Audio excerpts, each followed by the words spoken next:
the most magnificent avataram of Lord Shiva. He shows up and he gives her a boon that he will be born to her. While Anjaneya was born here, there Rama was born. And that is how Lord Surya becomes Lord Anjaneya's guru. Something was pulling him towards Lord Rama. Hanuman was flat on the floor. Swami, I was waiting for you. You don't have to call Hanuman. You just have to say Rama. Lord Shiva and Lord Vishnu embracing each other in a different avataram. Even Hanuman was tested.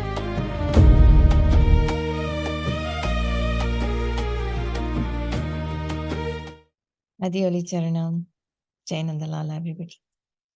So today is a brilliant topic. Lord Hanuman.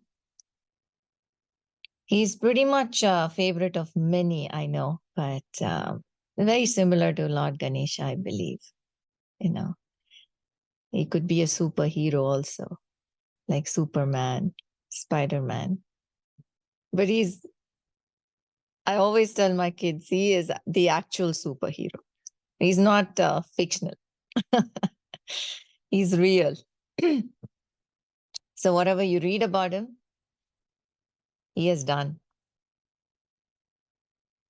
And he existed. He still exists. Chiranjeevi, right? He is still there. The most magnificent avataram of Lord Shiva. He's the 11th Rudra avataram. The avataram that teaches us what a devotee should be like, how a devotee should behave. The calm demeanor, the patience, the immense patience, the calmness, no envy, no jealousy towards another devotee. Always giving. Giving his best. Everything he did was in service to the Lord. Such a surrendered soul.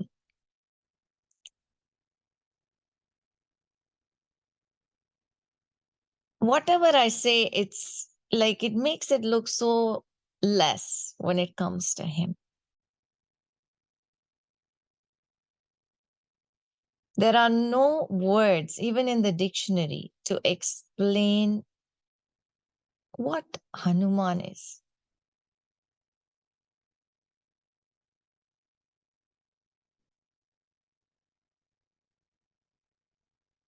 Any kid, every kid should know about this great avataram because they get to learn a lot from him.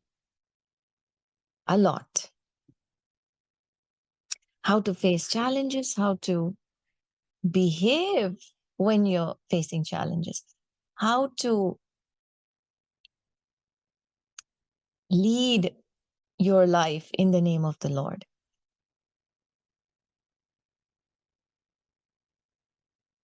Look at his life. I mean, he's one of the Chiranjeevis. Even today, he exists and shows us that even right now, when I start talking about Lord Rama, I just say Rama, I know he'll be sitting beside me. And I've actually put a space for him there. I've made space for him there. Believe it or not, I just have to utter the name Rama and he will be here. Whether Rama is here or not, Hanuman definitely will be here. That is the devotion. You don't have to call Hanuman. You just have to say Rama. Sri Rama Jayam is very powerful. The name, the chanting, the Lord's name is so powerful because you make Lord Hanuman your servant.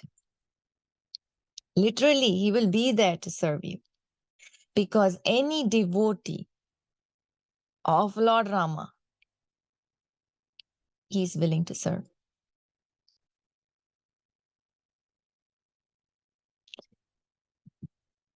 This is why I said there is no way I can even put in words. It will justify when I'm talking about Hanuman. Look at this, the Lord himself. Okay, the Lord himself, Lord Shiva himself took that form of Lord Hanuman. Otherwise, I don't think this would be even possible by any human being. I think history speaks louder, right?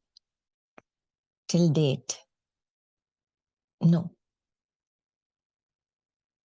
This was in Treta Yugam. We had Dwapara Yugam after that, and then we are in Kali Yugam. There is no devotee like Hanuman. No devotee. He had all the powers because he's a deity himself. He's an avataram himself. He had all the powers. Powers that even Lord Rama was not having in that period of time. He was, but he didn't know. There are a lot of times in Ramayana we have read this, that he is the avataram of Lord Vishnu, but he was not aware of his own powers. That was the avataram, the ordinary man. The whole Ramayana, the beauty of Lord Rama is how he has led his life as an ordinary man. Hanuman had no restraints like that. His avataram was, his whole point of being there was to assist his favorite Lord. Lord Shiva, the biggest devotee of Lord Narayana, chose to come and assist the Lord in his mission to destroy Ravana. This is all the leelas of the Lord. When the day it was planned that Lord Rama was to happen, Lord Shiva had already planned to be there to assist his favorite Lord. I will be there. I will come at the right time to assist you. More than happy. So all this setup, right? We've always spoken about this before. Everything is pre-planned.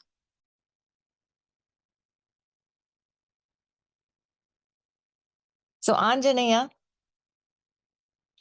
that was how he was called before he got the name Hanuman.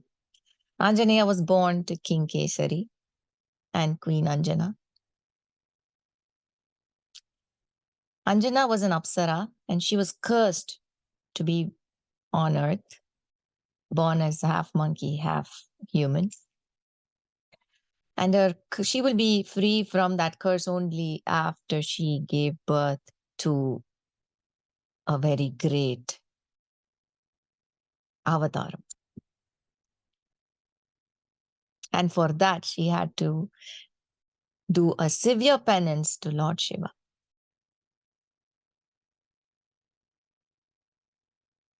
I've always said, before anything happens, before we want anything, we need to understand if we deserve it. We can't just go up and ask the Lord, Swami, please give me this. Swami, please give me that. Swami, I need this. I worked so hard for this.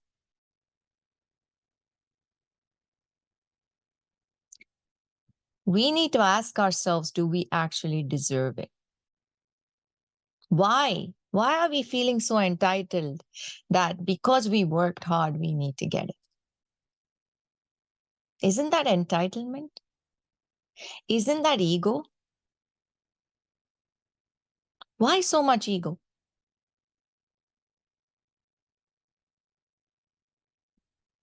After all, don't you know what is deserving to you will come to you? I have said this over and over again, so many sessions after sessions. What you deserve, you will get. No one can stop it. The Lord is very kind. He just wants you polished. So Anjana did not sit and cry. She did what was instructed to her, and she sat and did her penance. Very severe penance to Lord Shiva. And when I say severe, it does not take the time that I say severe. It is many, many years. Many years of penance. That's when the Lord shows up. We're talking about the Lord who sits in Kailayam. If he has to come down and show up, you must have done something great and right.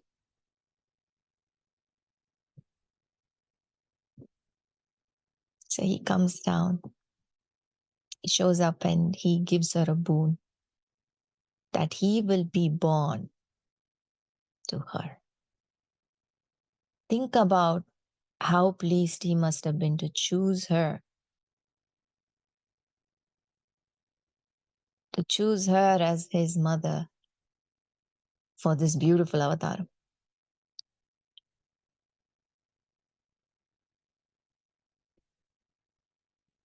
Now she continues, after she received that boon, she's overjoyed. She continues her Shiva Puja. And not only that, she's very dedicated. She's very devoted to Lord Shiva. And she's very excited for her new baby. At the same time, while this is unfolding, at the same time, Dasharatha in Ayodhya wants a heir to the throne. So he is planning this huge yagam to please the lords. And so all the gods are sending this payasam through the Agni Deva for the three wives of Dasharatha. They all have to share the payasam. While the payasam was going to Dasharatha, a little bit was sent through Vayu for Anjana. See how things are beautifully set out as planned, you know. So the little bit of that payasam goes to Anjana. This was done by Vayu Deva. So while he was taking the payasam to Anjana, his energy transferred to the payasam. And that is why when she drank that payasam, we still call him Vayuputra. Vayuputra Hanuman.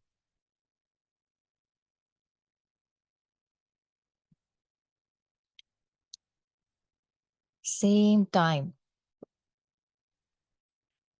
Hanuman, while Anjaneya was born here, there Rama was.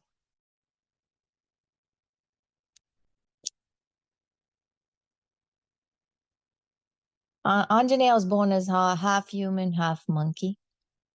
Vanara. Cute and round and sweet.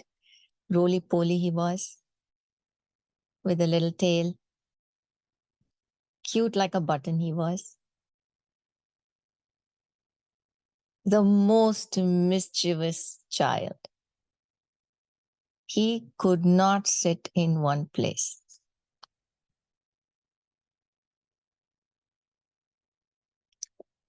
He was mischievous to the core. Now, he loved mangoes. This is a famous story all of you must be knowing. He loved mangoes. Every day he had mangoes. One day there was no mango.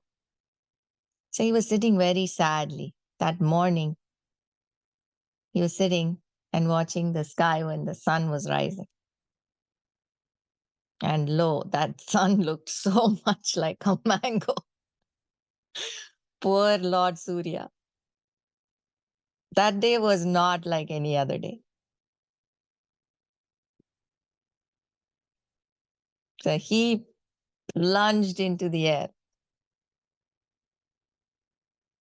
Anjaneya plunged and he thought that was the mango because the morning sunrise is red in color.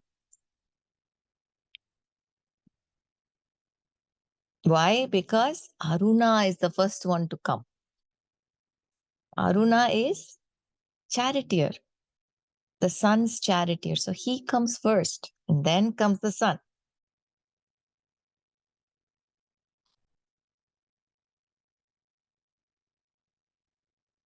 So he plunged to catch this mango, the so-called mango, which was the poor Lord Surya.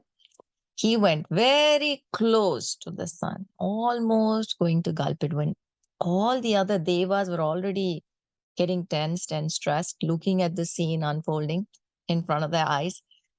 They were very concerned. So Lord Indra, what did he do? He immediately took his Vajra and he released it on this small child. It struck him in the chin and he fell all the way from that distance, all the way down. Anjana also saw this happening. She couldn't do anything. She can't fly. No one could catch him.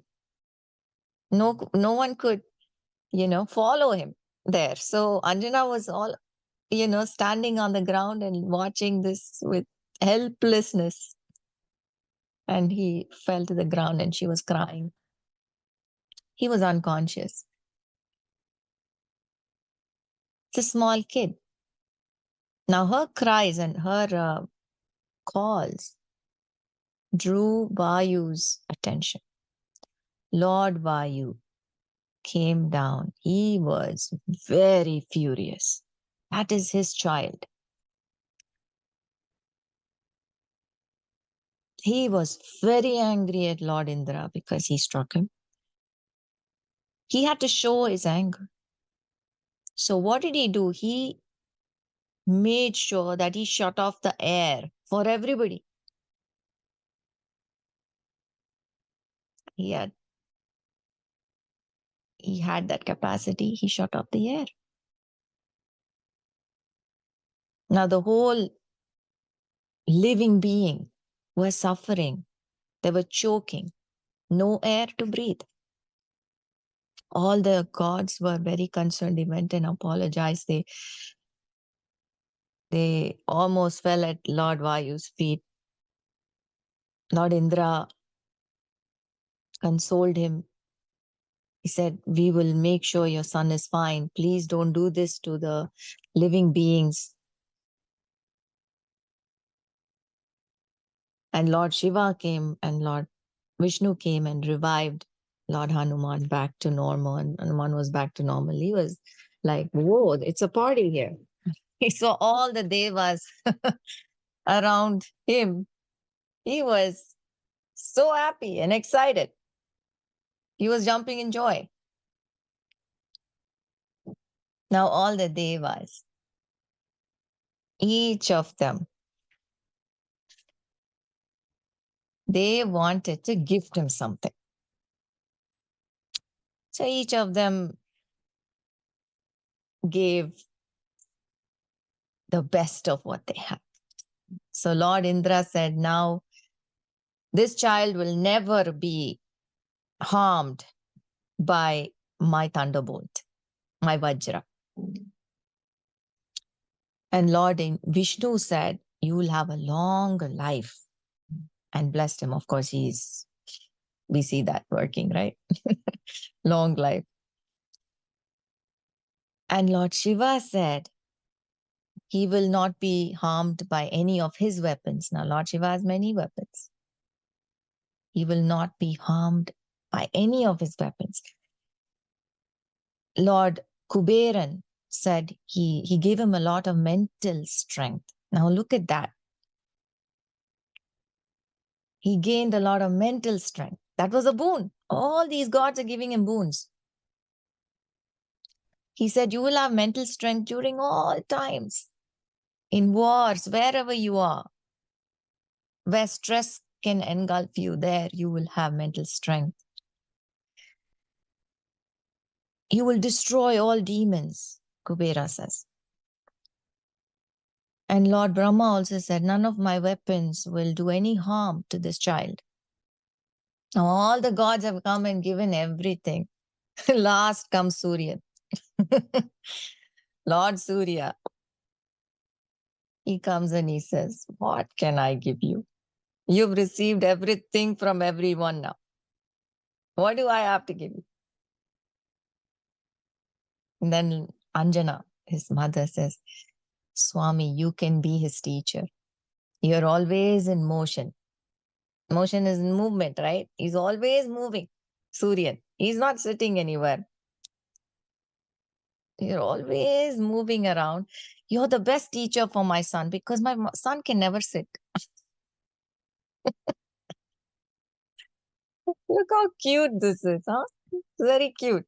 So I would like you to be his teacher. Please be his teacher. He'll be take him for your disciple.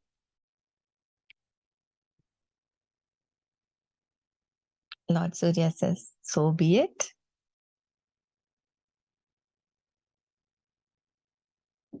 And that is how Lord Surya becomes Lord Anjaneya's guru. Now he learns all the Shastrams and Vedams, everything from Lord Surya. Wow, what a guru to have, right?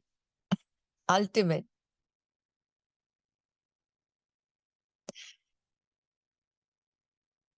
So now you can imagine this child. He has got the boons from all the lords.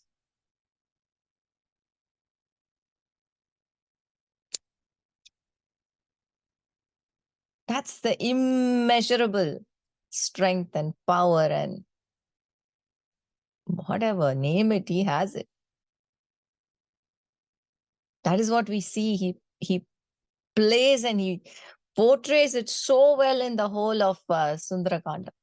That is that is why it's called Sundarakanda. It's the most beautiful kandam. Now with all these powers, it's a kid. I mean, when he received all these powers, he was a child. He's just not even in a state to understand these powers, right? So he was given these powers too early. So now he uses it like for all his mission. Already he was mischievous, right? Already he was not a small, very well-behaved kid. He was going to jump and leaping to eat the sun at one point. That is before he received the powers. Already he was powerful. Now, with all these powers, his mischief went up even more higher. Can only imagine. I can't imagine. I just pity Anjana right now. Now she was wanting to pull all her hair off. Not only her, even the Rishi Munis in that area. If they were trying to do a yagam, he will come and do some mischief. It was a very innocent mischief, not a mischief that was having any negativity to it. There was a lot of innocence. So the Rishi Munis took a decision that this boy is so young that he has so much powers in him, he could misuse it and harm himself. He has a long way to go. He has a mission to accomplish, and they all know why he's born. So to safeguard him, they cursed him. To safeguard him from his own powers, they cursed him. They cursed him and said, "You will forget all your powers. You will forget that you have powers. When the time comes." So they curse in front of his mother. So the mother knows that something has happened like this. So they tell the mother, "Well, we're going to give him a curse that he will not remember any of his powers. But when the time comes, there will be a great person who will come and remind him of his powers. And after that, he'll be back to normal." So Anjana was like, "Okay, in a way, this is a blessing. Even if it's a curse, it's a blessing for me. We can all be a little bit, at peace." I can only imagine that poor woman. This is when we come back to, come all the way to the point where Hanuman stands in front of this huge ocean in front of him, looking at the horizon and wondering how he's going to cross this to find Mother Sita. And Jambavan enters and he reminds him, "Hanuman, you're the only person who can do this. Remember, you received all these powers. This small ocean is nothing for you. So the great man that came and reminded Hanuman of his powers was Jambavan, the bear.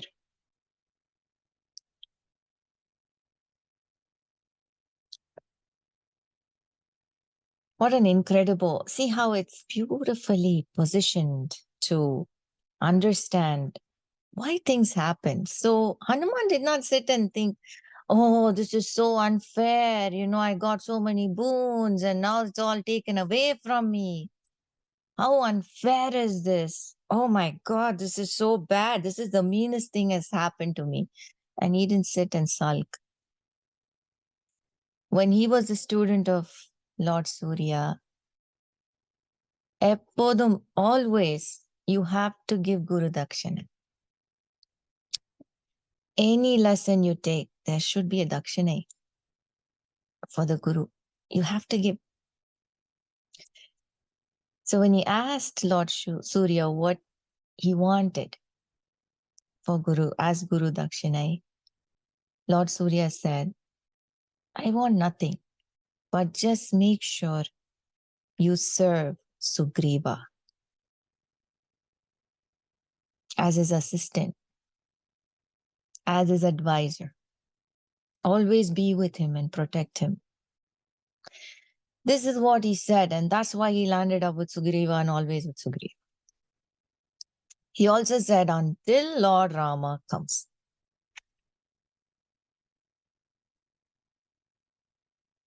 So that's when he started chanting Lord Rama's name.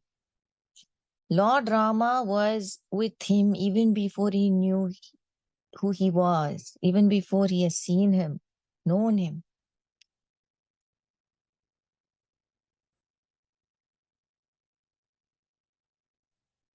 Now we come to the scene, how these two met, Lord Rama and Hanuman. That's a beautiful scene. Lord Rama, after he met Shabari, I have spoken about this in detail in our surrendered session. After he met Shabari, he's walking with Lakshmana towards Kishkinda. Sugriva, as we know, he's always tensed. He thinks Vali is after him. Vali will come with somebody. Vali will come and attack him. So he's always on the lookout. He's like watching, And he sees these two humans walking towards them. He immediately gets down the tree and he says, Hanuman, there's two people. I think Wali has sent them. You need to go and check out who it is. So Hanuman says, don't worry, I will go check. Hanuman climbs up and he is so good at this. He could be a spy. I mean, nowadays spies are nothing. He has studied these two from up there so well. Their whole attire,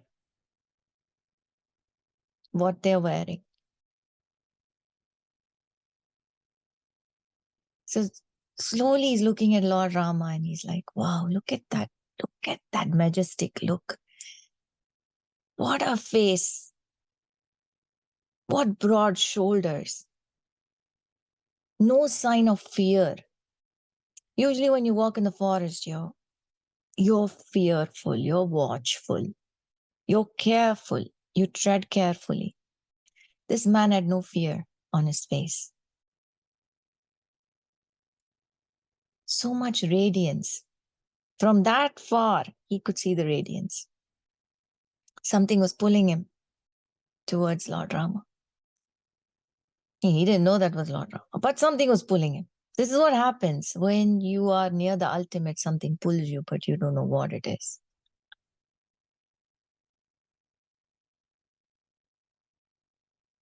To know if he's married or not, he looked at his punan.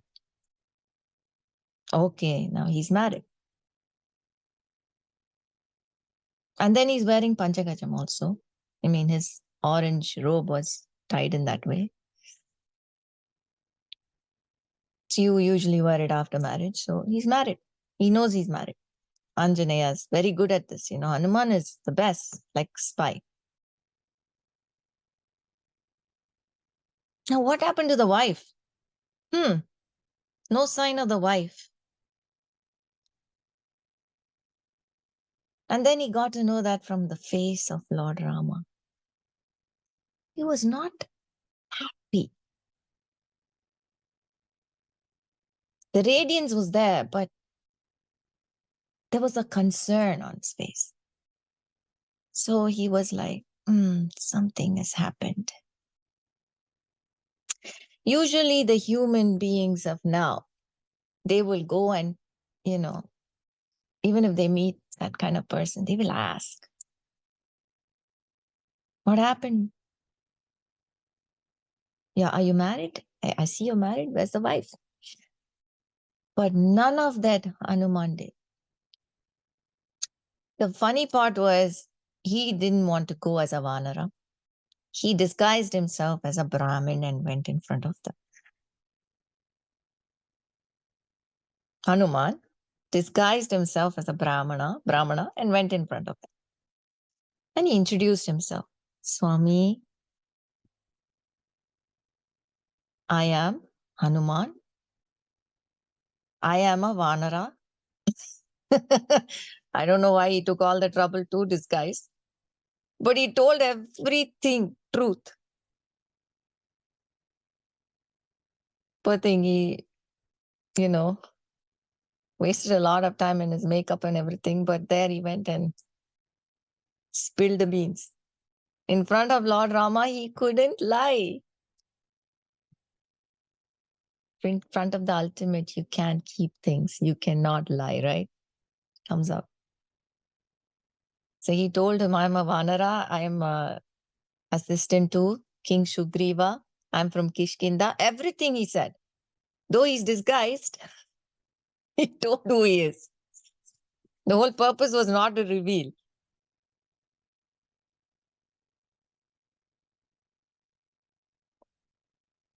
And then Lord Rama's turn. And before that, Lord Rama appreciated the way he spoke.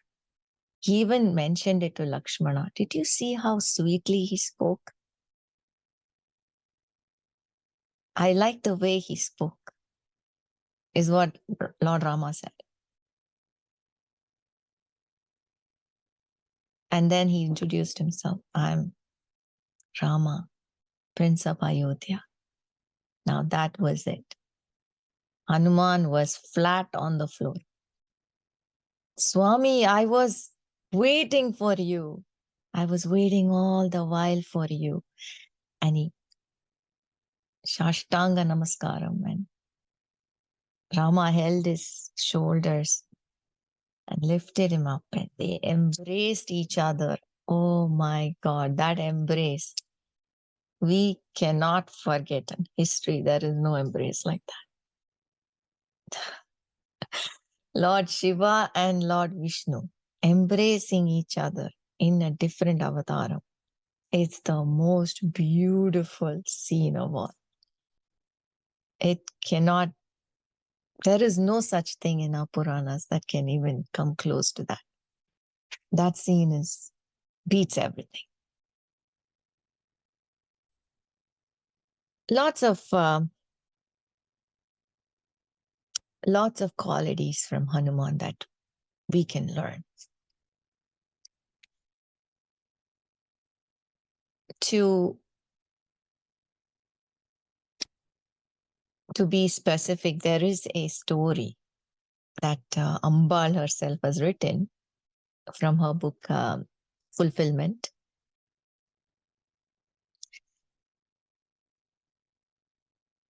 Here, how she teaches Garuda. How Lord Krishna teaches Garuda how not to be. Basically, what happened to poor Garuda is, Garudan is the Vahanam of Lord Vishnu. When you are in such close quarters to the Lord, you're able to see the Lord every day. You're able to talk to the Lord every day. You have easy access to the Lord every day. Unknowingly, you develop an ego, a pride. And that in turn can turn toxic. And you unknowingly hurt people around you. So that's exactly what happened to Garuda. Let's see how Lord Krishna tackles this. And why am I talking about this? Well, because Hanuman is also there. Let's see how Hanuman gets in the scene. So now, because of Garuda getting this pride unknowingly, the Lord thought of a plan. So Lord Krishna calls for Garuda and he says, Garuda, I need you to do something for me.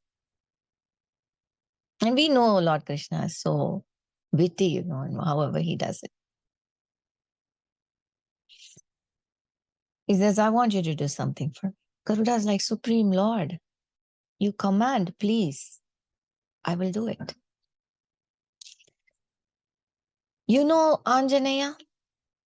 Lord Krishna asks Garuda, do you know Anjaneya? Yeah, I know him. The monkey, he says. And he laughs. Not only he says the monkey, he laughs after that. So Lord Krishna says, I just want you to go and bring him here. Can you bring him here? And Garuda says, that's an easy thing now. Do we need an axe to pick flowers? Oh, don't need a Garuda to bring Anjaneya here, he says. Oh, see the pride. So the Lord says, Lord Krishna is laughing inside. He says, well, Garuda, don't underestimate Anjaneya. He is the one who jumped across the ocean. Not only that, he burnt the whole Lanka all by himself. And he did not get burnt. So don't underestimate him. You have to be respectful when you approach him, is what Lord Krishna tells Garuda. I asked you to do this job because I know you will do it responsibly. And I know only you can do this job, Lord Krishna said. Garuda was not very happy listening to all the praises of Anjaneya. He's like, what did he? After all, a monkey, that kind of attitude. But yet, because the Lord told him to do whatever, he set out and he went about it. Narada, who was watching all this scene unfolding, he immediately goes to Hanuman. He reaches Hanuman before Garudan and he tells Hanuman, hey, the Lord is planning something. Garuda is flying high up, with pride. We need to teach him a lesson. He's going to come and call you. So we're all doing this to just teach him a lesson. So go with the flow, he says. Just gives him a heads up. Narada always comes to teach and give the right experiences to people. Now Garuda arrives. Anjaneya is meditating on, we know who? Lord Rama. Excuse me. Garuda says, Lord Krishna wants to see you. Please sit on my back and we'll go. This is what he says. Anjaneya looks at him. Well, just because your Lord Krishna wants to see me, I cannot just come. I have nothing to do with your Lord Krishna. I'm meditating on Sri Rama. And I cannot stop this meditation. So Garuda says, but Lord Krishna is the same as Lord Sri Rama. You please come. I cannot come. I already told you I'm meditating on Lord Sri Rama. I cannot come. It's not Sri Rama, right? It's Lord Krishna. So I cannot come. Then there was a lot of argument, and then he couldn't win it. Garuda he lost the argument. He came back with his head sulking down and he came and told the Lord, I'm sorry, he's not coming. He says he's not going to come if Lord Krishna calls him. Okay, you don't worry. Just tell him Lord Rama is calling him and go and get him. Lord Krishna says, just tell him Lord Rama is calling. Again, Lord Sage Narada goes and tells the new development here to Hanuman. He says, Garuda is coming. He will tell you that Lord Rama is calling you. Don't just jump and go. Because he knows if he says Lord Rama, he will go. Who? Hanuman. So he says, don't just jump and go. Just tell him, only if Lord Rama is with Sita Devi, I will come.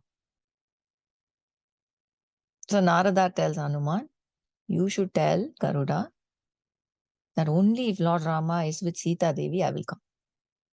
Then Hanuman says, okay. As planned, Garuda enters. And he says, come, it's Lord Rama only. Please come now. Sit on my back. I'll take you. No, sorry, I can't come. Is Lord Rama with Sita? And he's like, no. Okay, only if Lord Rama is with Sita, I'll come. Then Garudan he's like, this is what kind of a thing am I caught in? I thought it was just a monkey. This monkey is really, really driving me crazy. He says, and he comes back to Lord Krishna and he says, very angry, he's frustrated, he's huffing and puffing. He's so angry. It's like, I tried my level best. Now he says Lord Rama has to be with Sita Devi. Only then he will come. Then Lord Krishna says, okay, tell him I will be with Sita Devi. Go and just tell him I'll be with Sita Devi.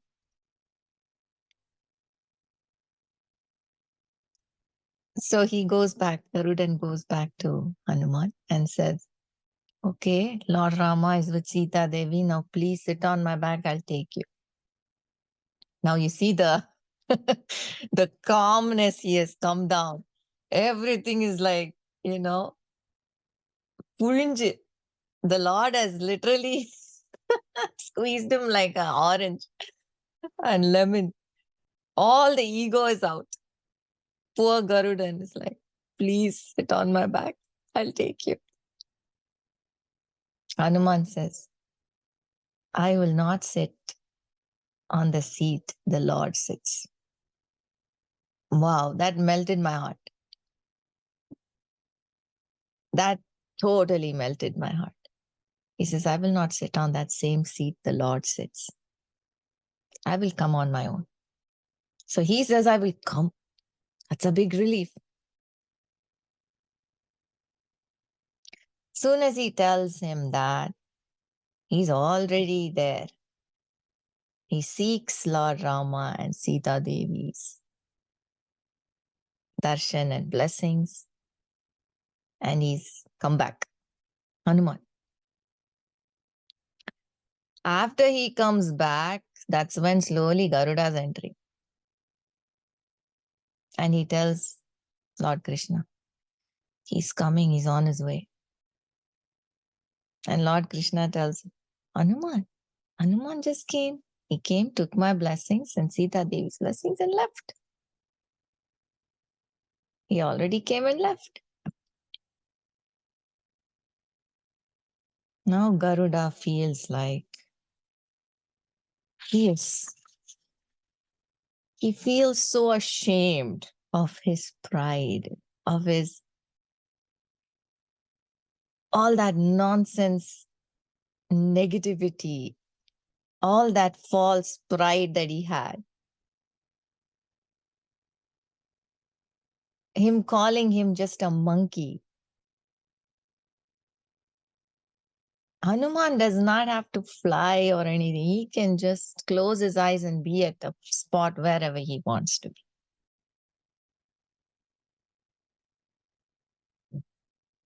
That is when Garudan learned a big lesson, not to have this false pride just because he's with the Lord.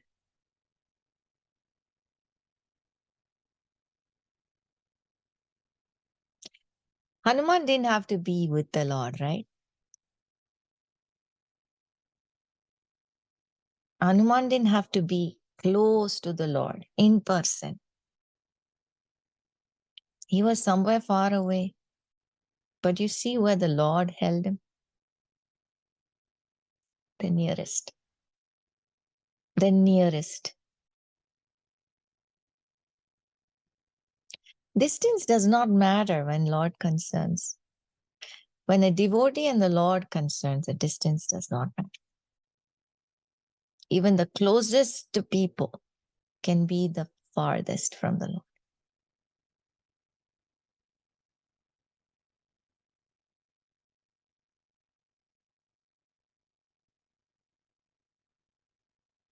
This is a lesson for all of us.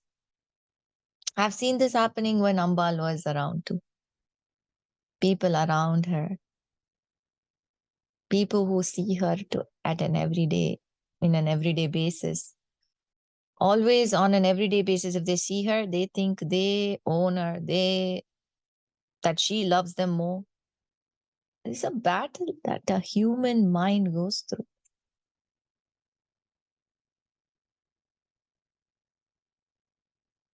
But then the devotees outside, out of state, out of country,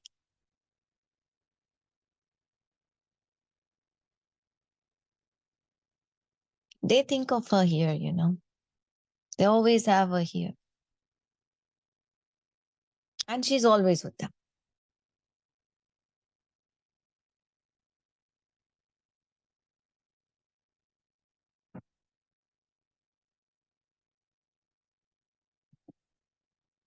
But those who are with the Lord, they have done a big penance to reach there. Those who are not with the Lord in person should understand that. Should understand and respect that they have reached that space because of their own penance and they deserve it. Like I started this session by saying, the Lord knows what you deserve and He will give it to you when the time comes. So we cannot look at another person and say, how did he get this? Why am I not getting this? It's not fair that he gets it and me not getting it. And all this. This is the turmoil that the mind puts us through. Unnecessary turmoil. Shouldn't fall for it. We should be beyond that. Should understand that this is a battle between our mind and us, not anything else, because the Lord can never be taken away from us.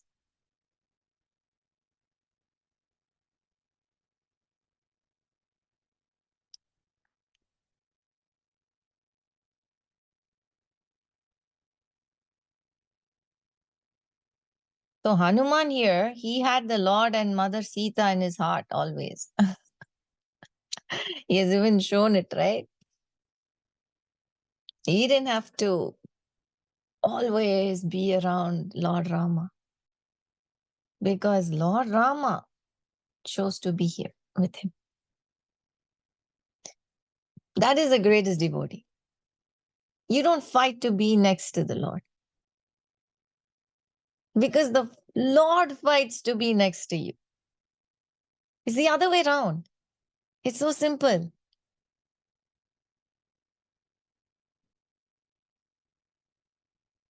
You do your duty, you be nice, you be kind, you be gentle, compassionate. The Lord runs to you. He'll come to you. She'll come to you. You don't have to go after her.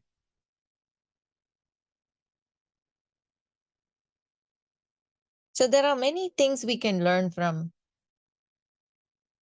Lord Hanuman. There's this shlokam that says, Buddhir bhalam yashodhairyam nirbhayatvam arogata achatyam vakpaditvam cha hanumat smarana bhavet. Kind of sums it up. It's Buddhir, intelligence. We see that everywhere in Ramayana, in Sundarakandam, how he uses his intelligence. At various places in that story, he uses his intelligence so beautifully, especially when he is in Lanka. He makes himself so small like a bee, to get into all these areas inside the palace. The intelligence is making himself like a bee to go and look inside the palace so that he doesn't get caught by any soldiers, Ravana's soldiers, right? Army. And there's another intelligence where when he was crossing the ocean, he comes across this demoness named Surasa. So she was sent by the lords to test him. Do you see the lords are always testing? Even Hanuman was tested because he was going on this great venture to Lanka and he needs that intelligence and alertness. The lords are testing him through Surasa. So this demoness is a mother of all snakes. She comes up and she says, I have got a boon from Brahma that whoever crosses through here has to enter my mouth and go. Enter my mouth? If he's alive, he can go. Obviously, whoever enters our mouth is not alive. So he says, okay, so be it, Mata. He says, and he grew bigger and bigger and bigger. Now to accommodate him, she had to open her mouth. It's like we eat pani puri, no? If it's a pani puri is big, we have to open our mouth bigger. Just like that, she had to open her mouth really big and wide to accommodate him. So when he saw that she had opened her mouth really wide, he became really small. And he went inside, came out. Intelligence, the smartness of that time that he, used for his smartness. He didn't fight with her. He could have easily fought with her. He could have easily destroyed her because he got all his powers back. He's a powerful, back to his normal, that self. None of that. Unnecessary wars are not needed. Not all wars are successful, right? Unnecessary wars, waste of time, not needed. So this came out and she was so pleased. He said, go, you have my blessings. This is how we all have to learn from Hanuman in our workplace, in our everyday life, not to make too much noise. How to solve a problem without arguments.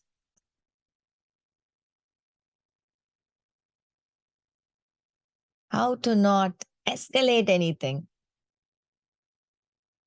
How to be sweet with words. Lord Rama, that's the first thing he said when he met Hanuman.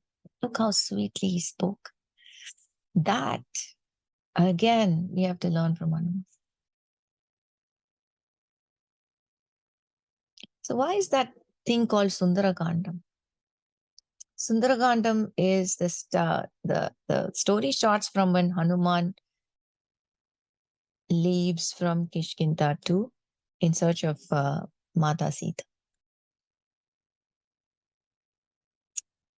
Sundarakandam is most of it is like a war zone battlefield only, but it's called Sundarakandam. I'll tell you. It involves 3 Sundaras, right? One is Lord Rama. Lord Rama giving that beautiful message. He sends this beautiful message through Lord Hanuman for Devi Sita. Very sundaram, sweet message. How to write, how to give is also very important. Hey, what's up? Is not sweet. Nowadays it comes to that, no? Nowadays. That's the sweetest message you can receive. So Lord Rama didn't say that. He gave a sweet message saying, I'm coming. I'm coming to get you.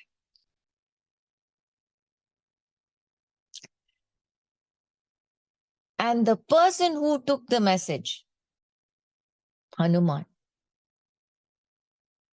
is also beautiful. So Lord Rama who gave the message is beautiful. The message is beautiful. The person who takes this message to deliver it to Sita, Devi, is beautiful. And the Mata Sita, who's going to receive the message, is also beautiful. So it involves all these 3 beautiful people, beautiful avatarams. And that is why that part of the epic is called Sundarakandam. I really enjoyed speaking about Hanuman. This is such a big ocean, like he crossed it so easily. I'm not able to talk about him so easily. 1 hour is just not sufficient for Hanuman. But I don't know, I think I did justice. Mathioli, Charanam, Nandalala.